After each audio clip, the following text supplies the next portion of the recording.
Muhammad alaihi lana putal arifin tolabir muslimin jalan min ulama al-amil al-mukhlasin al-fatihah. A'udzu billahi minasyaitonir rajim. Bismillahirrahmanirrahim. Alhamdulillahi rabbil alamin. Ar-Rahmanir Rahim. Maliki yaumiddin. Iyyaka na'budu wa iyyaka nasta'in. Ihdinas siratal mustaqim. Siratal ladzina an'amta 'alaihim ghairil maghdubi 'alaihim waladdallin. Amin. Bismillah, alhamdulillah, wassalatu wassalamu ala Rasulillah wa ala alihi wa sahbihi wa man wala wala haula wala quwwata illa billah ma ba'du wa itu ta'allum wa ta'lim lillahi ta'ala. Insyaallah akan kita lanjutkan pelajaran kita yang kemarin sudah amil nasab amil jazm. Kita lanjutkan kepada pembahasan selanjutnya yaitu isim-isim yang mabni. Nah, kalau antum ingat kalimah itu dari pembagian yang lain juga terbagi kepada mu'rab dan mabni. Mu'rab dan mabni. Mu'rab artinya yang berubah-ubah i'rabnya alias disematkan kepada dia i'rab tersebut. Bisa jadi rafa, bisa jadi nasab, bisa jadi jar, bisa jadi jazm. Kalau ada suatu kalimah mau isim mau fiil, yang udah pasti antara isim dan fiil itu. Bisa ber-i'rab, bisa disematkan kepadanya i'rab rafa, i'rab jar, i'rab jazm atau i'rab nasab, maka namanya kalimah mu'rabah atau kalimah mu'rab. Kalimah berarti bisa isim, bisa fiil ya. Nah, kalau fiil berarti fiilnya mu'rab, kalau isim berarti isimnya mu'rab. Itu yang kemarin. Contohnya udah lalu-lalu deh tuh. Contohnya misalkan kalau isim ya, Ja'a Zaidun, telah datang Zaidun. Al-kitabu li Zaidin, kitab itu milik Zaid. Terus dorobtu Zaidan, aku memukul Zaid. Nah, kadang dibaca Zaidun, kadang dibaca Zaidin, kadang dibaca Zaidan. Nah, karena bisa berubah-ubah, perubahan itu kan namanya i'rab. Nah, kalimahnya si Z ini, isim ini namanya isim mu'rab. Nah, lawannya isim mu'rab, lawannya isim mu'rab itu adalah namanya isim mabni. Isim yang tidak berubah-ubah, tetap harokat akhirnya tanpa ada perubahan apapun dia posisinya. Ada pengaruh apapun tidak ada yang seharusnya bisa mempengaruhi jadi tak bisa mempengaruhi, tetap dia. Namanya isim mabni. Gitu. Kalau fiil kan yang mabni ada dua. Dari 3 fiil yang mabni ada 2, fiil madi dan fiil amr. Nah, kita sudah bahas tempo hari. Kalau fiil madi mabni alal fathah misalkan, kalau fiil amr mabni ala sukun, dan ada lagi bentuk lain kalau fiil amrnya bersambung dengan wawu jamaah ya wawu jamaah jadi mabni ala dhammah. Kalau bersambung dengan lain sebagainya itu ya, nun taukid misalkan jadi mabni alal fathah dan lain sebagainya. Yang kemarin-kemarin, tapi yang pasti kalau yang mabni itu ada 2 daripada fiil itu, yaitu fiil madi dan fiil amr. Sedangkan yang mu'rab yang bisa berubah-ubah cuma 1, fiil mudhari. Berarti yang dominan daripada fiil adalah mabni. Jadi dominannya fiil itu mabni. Kenapa? Karena dari 3 bentuk kata, bentuk fiil, dari 3 bentuk fiil, madi, mudhari, amr, yang madi kan yang mabni kan ada 2, fiil madi dan fiil amr. 2 berbanding 2/3 yang mabni, sedangkan yang mu'rab hanya fiil mudhari 1/3. Berarti yang mayoritas daripada fiil adalah mabni. Kebalikannya, kalau di isim, kalimah isim, kata benda, maka mayoritasnya adalah mu'rab. Minoritasnya yang paling sedikit adalah mabni. Gitu.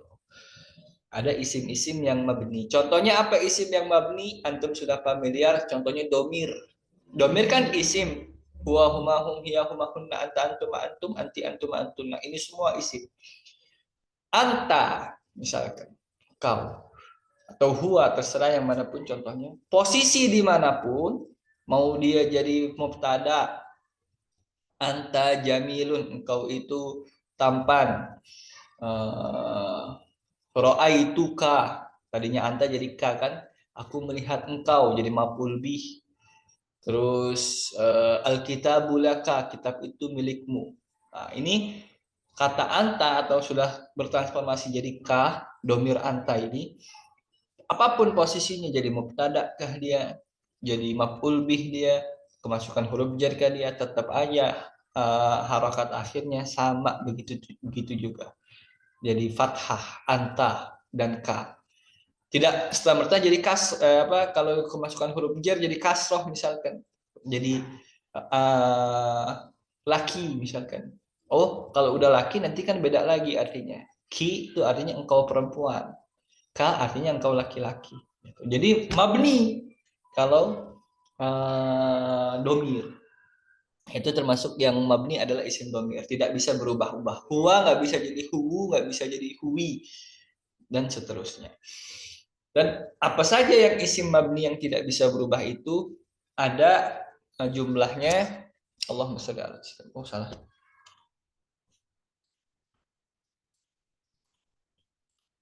Jumlahnya isim yang mabni ada 6. Dan 6 ini punya kalimah masing-masing. Ini jenisnya nih, maksudnya jenisnya. Jenis kata, jenis kalimahnya ada 6. Itu isim domir, isim isyara, isim mausul, isim syarat, isim istifham, dan isim fi'il. Nah, ini keenamnya inilah yang termasuk isim mabni. Dan semuanya bisa dihitung jari. Bukan bisa dihafalin, emang harus dihafalin. Nah, selain yang 6 ini, maka sisanya itu mu'rab, bisa berubah-ubah kalau isim. Gitu. Apapun isimnya, kalau selain 6 ini, maka dia mu'rab, bisa berubah-ubah. Jadi kan kelihatan tuh, oh minoritas sekali isim mabni di dalam rangkaian isim. Sedangkan dalam rangkaian fiil, yang mayoritas justru yang mabni, kebalikannya. Baik, tuh ya. Nah, kita baru bahas satu persatu. Kita masuk dulu. Kata beliau, isim mabni adalah isim yang tidak berubah-ubah dalam keadaan apapun. Contoh, nasartul ladzi zulima fit tariqi. Aku telah menolong orang yang dizolimi di dalam di jalan. Contoh kedua, alladzi zulima fit tariqi hamzatu. Yang dizolimi di jalan adalah Hamzah. Contoh ketiga, marartu billadzi zulima fit tariq. Aku telah melewati orang yang dizolimi di jalan. Kalau antum fokus kata alladzi yang bergaris bawah itu, bacanya selalu alladzi. Alladzi. Walaupun keadaannya berubah-ubah. Contoh pertama dia jadi maf'ul bih. Contoh maf'ul bih, nasartul ladzi, aku telah menolong. Siapa yang aku tolong? Orang yang. Alladzi kan artinya orang yang. Zulima, dizolimi, fitoriqi, di jalan. Nah, alladzi ini jadi maf'ul bih. Tapi tetap aja bacanya alladzi. Atau contoh kedua, alladzi zulima fitoriqi hamzatu. Orang yang dizolimi di jalan adalah Hamzah. Oh, alladzi jadi apa? Oh, ini isim dia. Berarti ini jumlah diawali dengan isim. Ya, jadi jumlah ismiyah. Susunannya mubtada khabar. Mana mubtadanya? Ini alladzi berarti isim yang pertama itu. Oh, jadi mubtada. Walaupun jadi mubtada rofa, seharusnya menempati posisi rofa dia, tapi tetap aja dibacanya alladzi, nggak berubah-ubah. Selanjutnya, contoh yang ketiga, simpel aja, di kemasukan huruf jar. Walaupun udah kemasukan huruf jar, tetap aja billadzi, nggak ada yang berubah. Mau posisi nasab, maf'ul bih, mau posisi rofa, mubtada, mau posisi jar, kemasukan huruf jar, tetap aja tanda apa? Tetap aja dibacanya begitu-gitu aja, lempeng, karena dia isim mabni. Baik. Allahumma sholli ala sayyidina Muhammad. Nah, yang termasuk isim mabni ada 6. Kita pretelin satu persatu isim mabni itu. Nah, yang pertama isim domir. Sejatinya mengenai isim domir ini sudah kita bahas, walaupun tidak secara menyeluruh. Kapan kita bahas? Ketika bahas bab fa'il. Ketika bahas bab fa'il. Yang mana domir itu sangat sangat perlu dibahas lebih dahulu ketika pembahasan fa'il, karena memang berkaitan. Ada domir yang menjadi fa'il kan, contohnya tadi nasortu, domir mutasil posisinya jadi fa'il. Nasortu, saya telah menolong. Nasoro, menolong. Siapa yang menolong? Tu, saya. Nasorna, kami telah menolong. Zahabna, atau najlisu, najlisu kami duduk. Mana fa'ilnya? Oh, domir mustatir. Takdiruhu nahnu, kami telah duduk. Nah, ini kan sudah lalu sebetulnya pembahasannya di bab fa'il, tapi ada baiknya untuk kita ulang kembali karena memang pasti berulang-ulang ini domir dan jenisnya juga yang tidak hanya satu domir itu.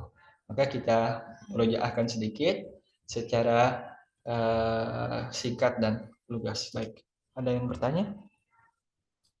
Terlalu baik jaringannya Yai. Kenapa Bang Herman? Bismillahirrahmanirrahim. Baik. Baik. Allahumma salli ala Sayyidina Muhammad. Isim domir. Isim domir adalah kalimah yang menunjukkan kata ganti orang pertama, kedua, dan ketiga. Maksudnya kalimah ya di situ, bukan kalimat yang artinya jumlah, satu kata.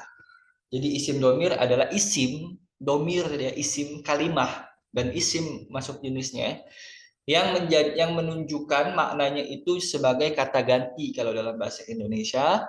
Baik kata ganti orang pertama, kata ganti orang kedua, dan kata ganti orang ketiga. Kata ganti orang pertama ini disebutnya dalam bahasa Arab domir mutakallim. Domir mutakallim, mutakallim.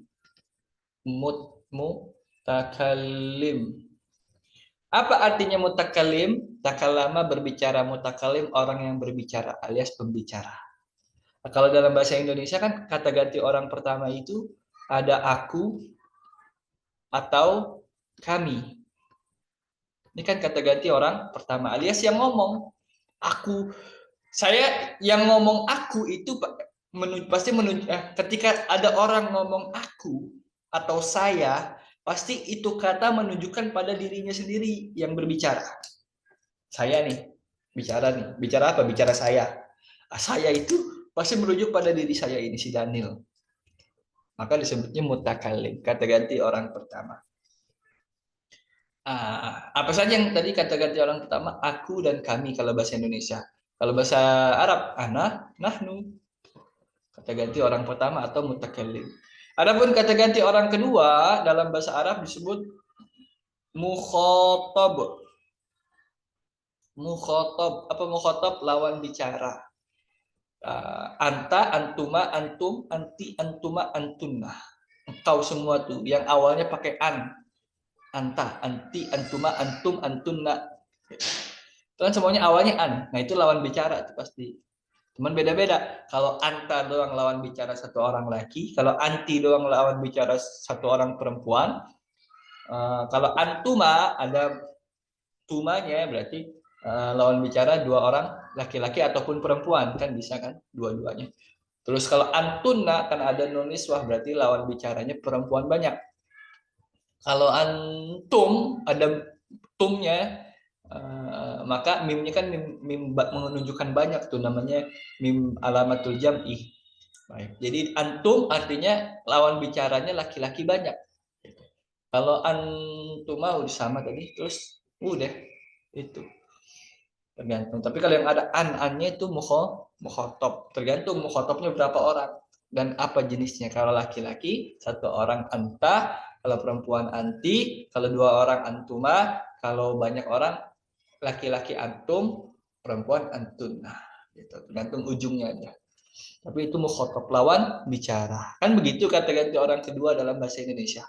Engkau atau kalian. Sesimpel itu kalau bahasa Indonesia karena tidak ada kata ganti orang kedua, tidak ada kata ganti untuk dua orang lawan bicara misalkan. Orang Indonesia kan kenalnya satu atau banyak sekalian, gak ada dua tuh kan.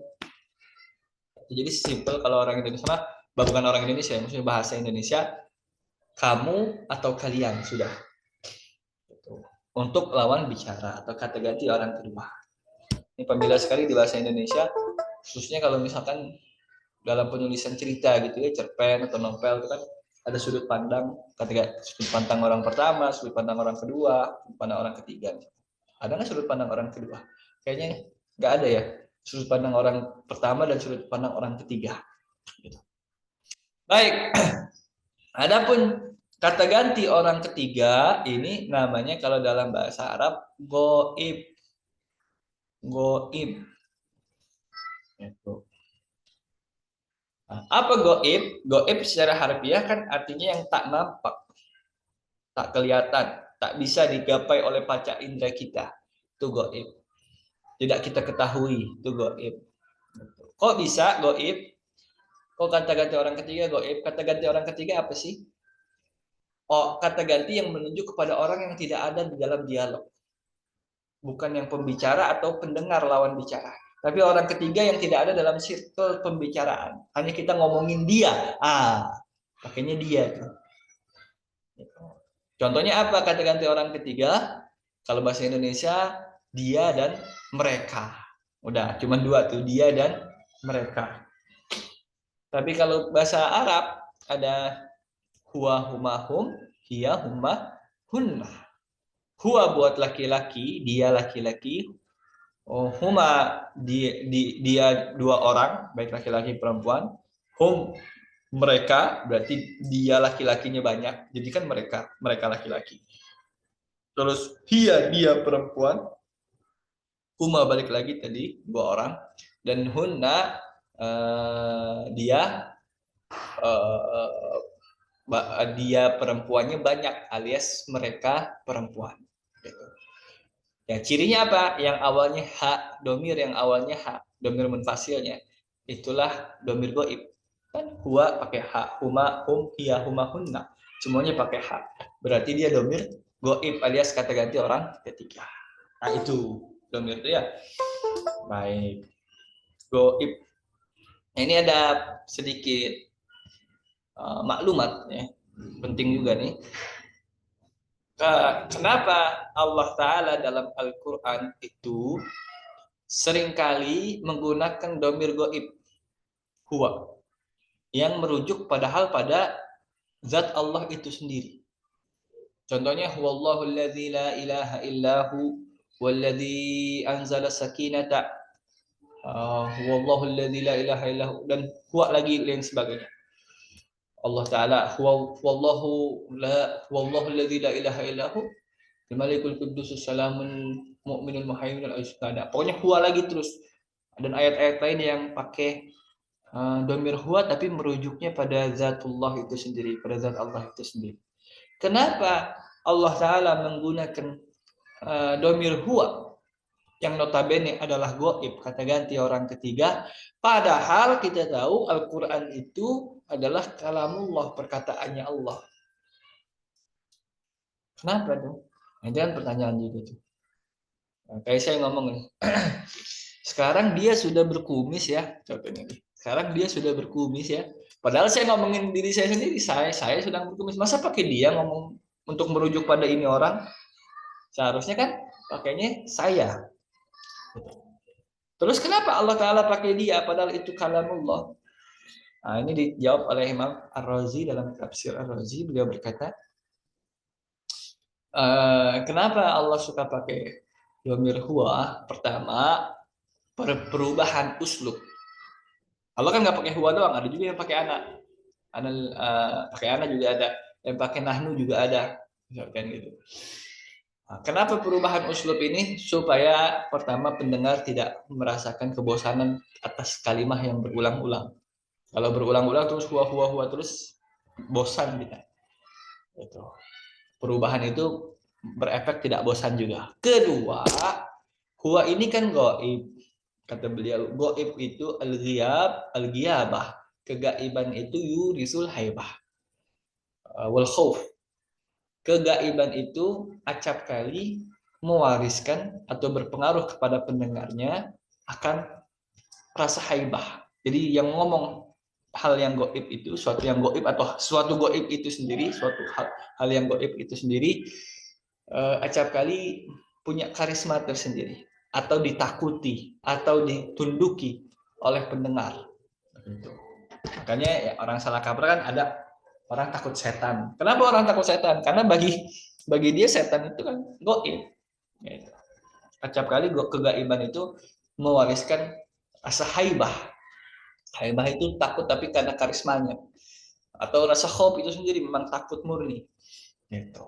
Nah ini kan yang dipakai oleh yang viral-viral sekarang nih, banyak yang viral-viral tuh.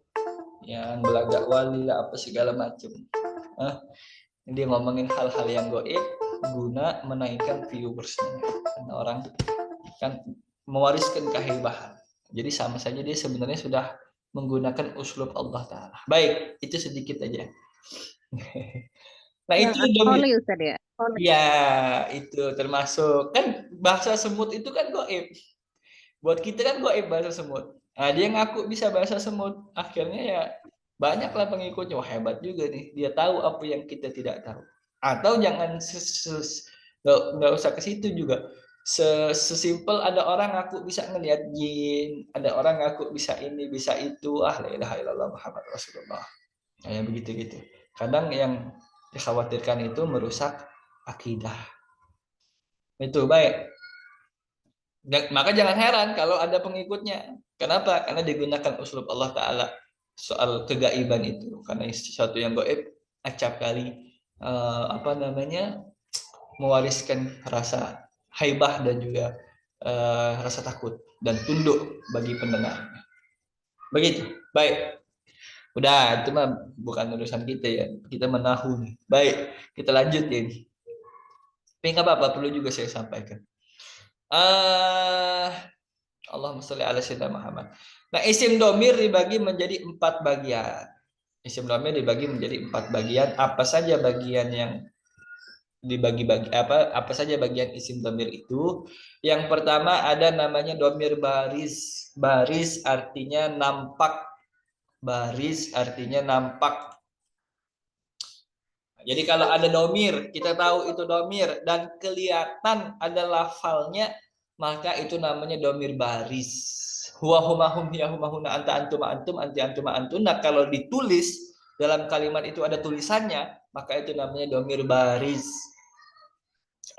Kadang-kala kan dia ngumpet, ya kan? Kadang walaupun huwa tapi huwanya ngumpet, walaupun nahnu tapi nahnunya ngumpet ada. Tapi kalau tidak ngumpet kelihatan, namanya domir baris. Atau dorob tu, dorobtuma, dorobtunna. Itu kan mana domirnya? Tu, tum, ti, tunna dan lain sebagainya. Ada nggak lafalnya? Ada.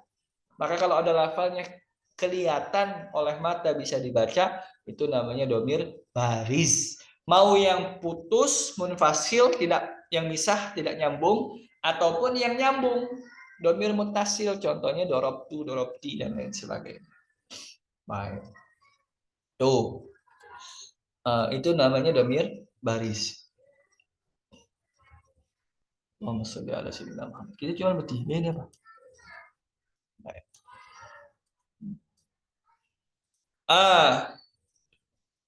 Selanjutnya domir mustatir, lawannya domir baris. Apa domir mustatir? Mustatir, domir yang tidak nampak dalam lafalnya. Seperti lafal anta, tapi pada kalimat ikra. Ikra doang, nggak ada tulisan antanya. Ikra.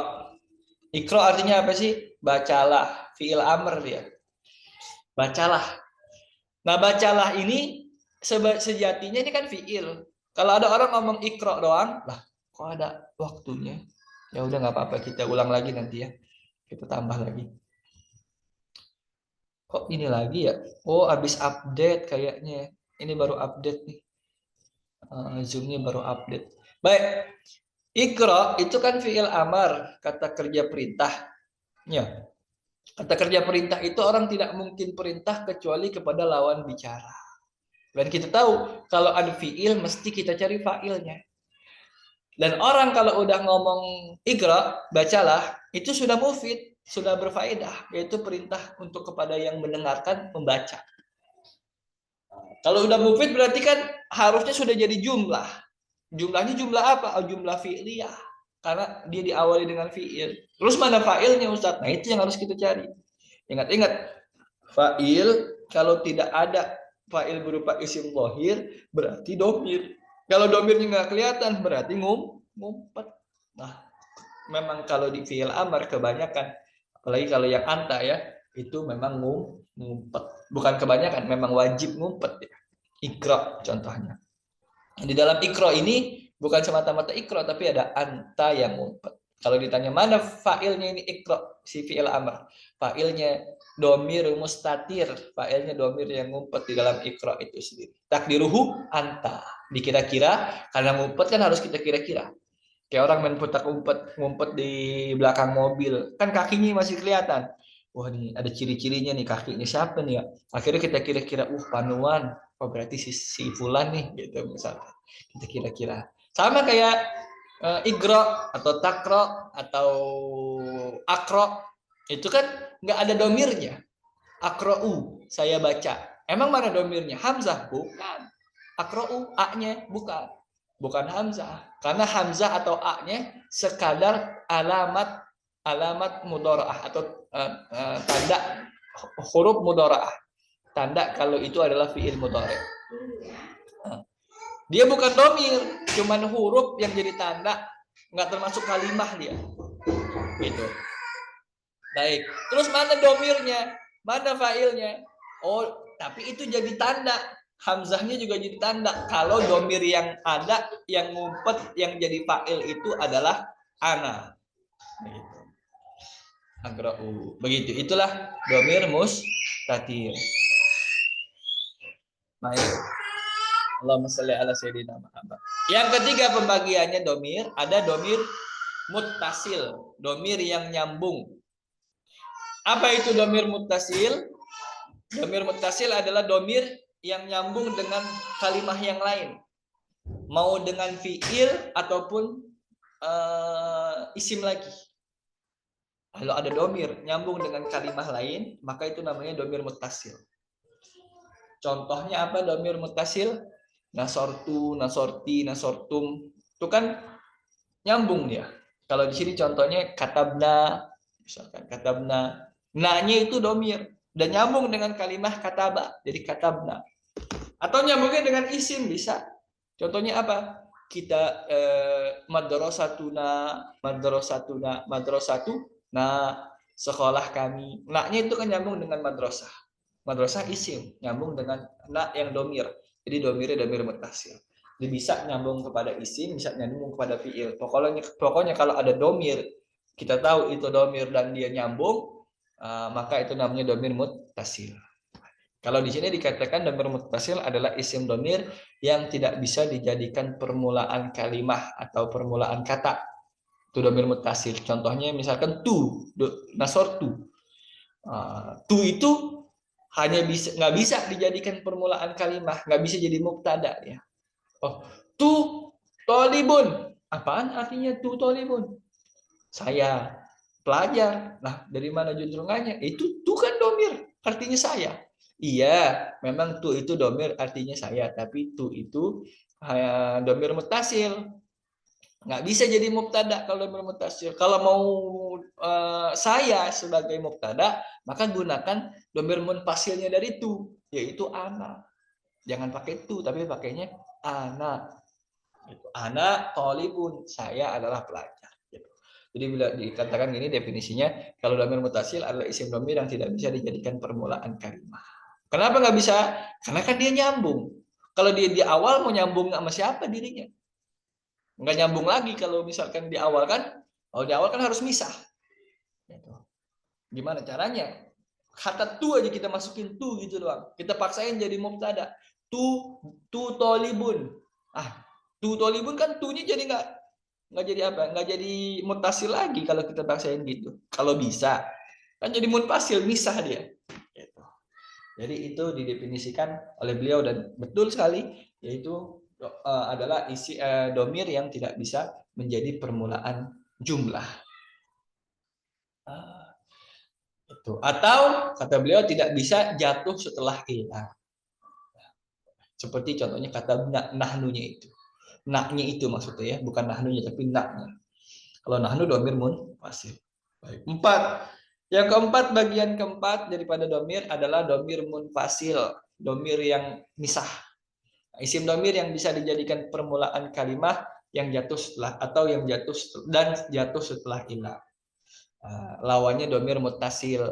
Itu isim domir munfasil, domir yang pisah, tidak nyambung dengan kalimah lainnya, nggak bisa disambungin. Dan ini bisa menjadi permulaan jumlah, bisa jadi mubtada. Huwa jamilun, hiya muwazzafatun. Dia adalah pegawai, dia perempuan adalah pegawai misalkan. Itu bisa domir munfasil. Dan bisa juga jatuh setelah illa. Wallahu alladzi la ilaha illa huwa. Contohnya. Kalau di sini contohnya huwa ustadun, dia adalah ustad. Huwanya jadi mubtada, bisa permulaan jumlah. Nah, itu. Berarti yang domir baris, yang munfasil, yang misah itu sudah pasti domir baris. Karena kita bisa tahu dari mana pisah atau nyambungnya kalau tidak dari dia nampak. Kan kita bisa tentukan dia ini misah nih, ini nyambung nih. Itu kan karena dia nampak. Nah, berarti yang domir mutasil pasti baris, begitupun domir munfasil. Domir mustatir hanya dikira-kira saja. Gitu.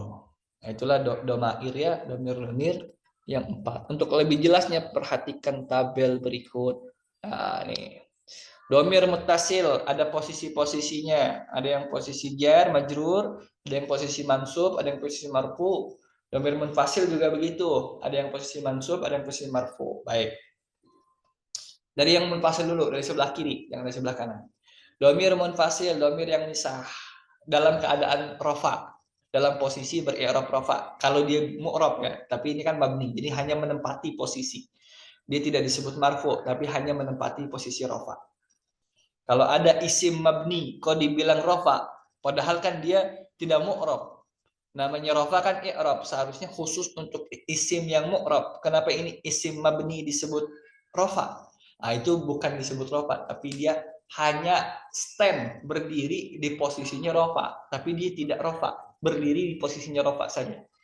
Kayak ada tukang nasi goreng lagi ke kamar mandi, ada orang gantiin. Apakah orang itu gara-gara gantiin jadi tukang nasi goreng? Oh enggak, dia cuma berdiri di posisinya tukang nasi goreng. Jadi boleh kita sebut itu posisinya sebagai apa? Sebagai fa'il, sebagai posisi rafa, dia sebagai fa'il, boleh. Baik. Kenapa dia berposisi marfu rafa si domir munfasil ini? Yang contoh di bawah akan disebutkan karena biasanya jadi mubtada. Contohnya apa? Ana, nahnu, anta, antuma, antum, anti, antuma, antunna, ke bawah huwa, huma, hum, hiya, huma, hunna. Ini yang misah-misah nih kan? Ini posisi rofa, bentuknya kayak gini. Dan dia jadi mubtada terus nih. Jadi apa lagi kalau nggak jadi mubtada? Nah, atau yang setelah setelah illa, ya, yang setelah illa. Adapun illa pembahasannya nanti di depan, yaitu pembahasan mustasna. Baik. Itulah kenapa munfasil posisi rofa demikian. Yang kita hafalin basic tuh wahumahum ya humahunna anta antum antum anti antum antuna ana nahnu, itu pasti posisinya posisi rofa tuh. Nanti ada yang posisi mansub, posisi nasab. Nah, kenapa jadi berposisi nasab itu isim domir yang munfasil yang misah itu? Apa saja yang iya ya iyana iyahuma dan seterusnya? Karena posisinya sebagai maf'ul bih.